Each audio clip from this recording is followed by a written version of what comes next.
Hi, everyone. This week, we celebrate the 21st week in Ordinary Time. Ordinary Time is green because we're growing in our understanding of Jesus and his teachings. This week's Gospel is from the Gospel of John. Many of Jesus' disciples who were listening said, "This saying is hard. Who can accept it?" Since Jesus knew that his disciples were murmuring about this, he said to them, "Does this shock you? What if you were to see the Son of Man ascending to where he was before? It is the Spirit that gives life, while the flesh is of no avail. The words I have spoken to you are spirit and life, but there are some of you who do not believe." Jesus knew from the beginning the ones who would not believe and the ones who would betray him, and he said, "For this reason I have told you that no one can come to me unless it is granted to him by my Father." As a result of this, many of his disciples returned to their former way of life and no longer accompanied him. Jesus then said to the 12, "Do you also want to leave?" Simon Peter answered him, "Master, to whom shall we go? You have the words of eternal life. We have come to believe and are convinced that you are the Holy One of God." This week's Gospel continues from several weeks of hearing about Jesus as the bread of life. This week's Gospel picks up after Jesus said that his disciples must eat his flesh and drink his blood, and they said that was hard. No kidding. What in the world did Jesus mean saying that they should eat his flesh and drink his blood? It means a lot of things.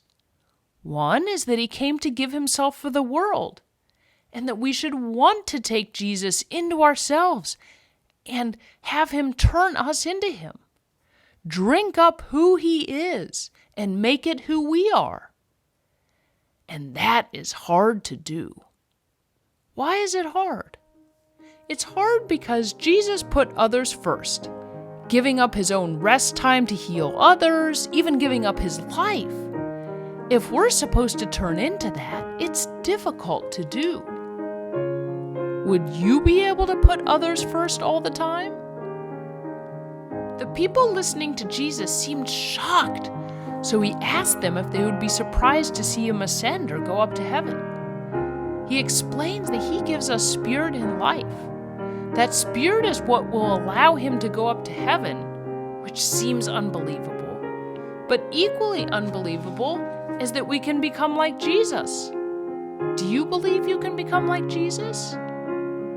Jesus is saying that people need to trust God, who can do the impossible, of bringing him back to heaven and of making us become like Jesus. But Jesus reminds them that we come to Jesus because God allows it. When it seems impossible to go to Jesus, we have to remember that God is the one who makes it possible. After this, a lot of the people following Jesus left. They were confused or overwhelmed or didn't trust God. Jesus turns to Peter and asks him if he is going to leave also. And Peter tells Jesus how genuine his love is for Jesus and how he wants to follow him. He says that he has no one else to turn to and that he wants to follow Jesus because he is the Holy One of God.